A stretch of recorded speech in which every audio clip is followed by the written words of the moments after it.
সমাজ ওনাদেরকেও স্মরণ করি এই আনন্দঘন মুহূর্তে। ওনাদের উৎসাহ অনুপ্রেরণা না হলে হয়তো আমরা এই উদ্যোগটি এত তাড়াতাড়ি গ্রহণ করা এবং সেটাকে বাস্তবায়ন করা সম্ভব হতো না।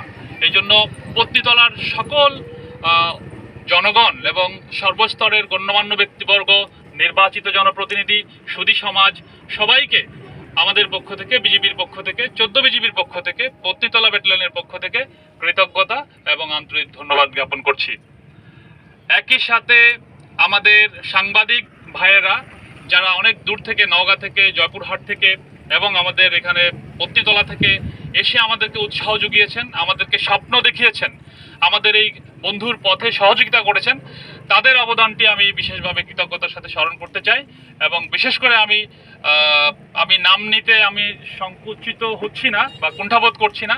আমাদের যমুনা টেলিভিশনের যিনি আছেন উনি অত্যন্ত অগ্রণী ভূমিকা পালন করেছেন এই স্কুলটি প্রতিষ্ঠার পিছনে। ওনার একটা আইডিয়ার কারণে আমরা এতদূর সাহস করেছি।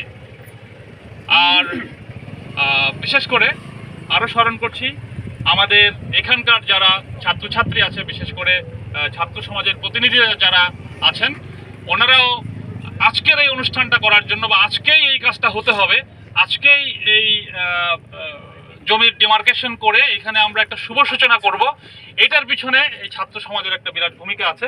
ওনারা বলেছিলেন যত তাড়াতাড়ি করা যায়। তো সেই প্রেক্ষিতে আমি জেলা প্রশাসক মহোদয় এবং ইউনো মহোদয়ের সাথে কথা বললে ওনারা বলছে আমরা রেডি আছি, যে কোনো সময় এটা করা যাবে। তো সেই জন্য আমি এই ছাত্র সমাজের সকল প্রতিনিধিবৃন্দ যারা আছেন সবাইকে আন্তরিক কৃতজ্ঞতা জানাচ্ছি, যারা আমাদের এই স্বপ্নকে বাস্তবায়নের পিছনে আমাদেরকে উৎসাহ যোগাচ্ছেন, শক্তি যোগাচ্ছেন। এবং সর্বোপরি আমাদের বিজিবি সদস্য যারা আছেন তারা একটি স্বপ্ন দেখছেন যে এই পত্নীতলাতে ওনাদের ছেলে মেয়ে পত্নীতলা অধিবাসীদের সাথে মিলেমিশে একসাথে একটা আলোকিত সমাজ গঠনে সুনাগরিক হিসাবে এই প্রতিষ্ঠানে তারা ভর্তি হবেন, বের হবেন।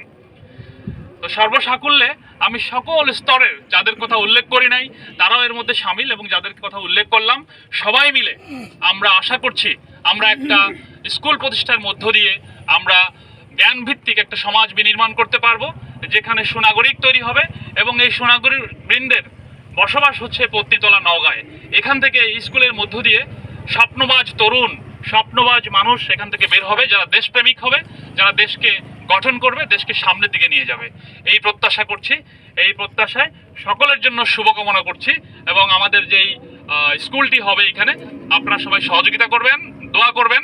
আমি হয়তো আপনাদের সাথে থাকবো না মনে হয়, বাট আপনাদের এই পত্নীতলার স্মৃতি আমার হৃদয়ে সবসময় জাগরুক থাকবে।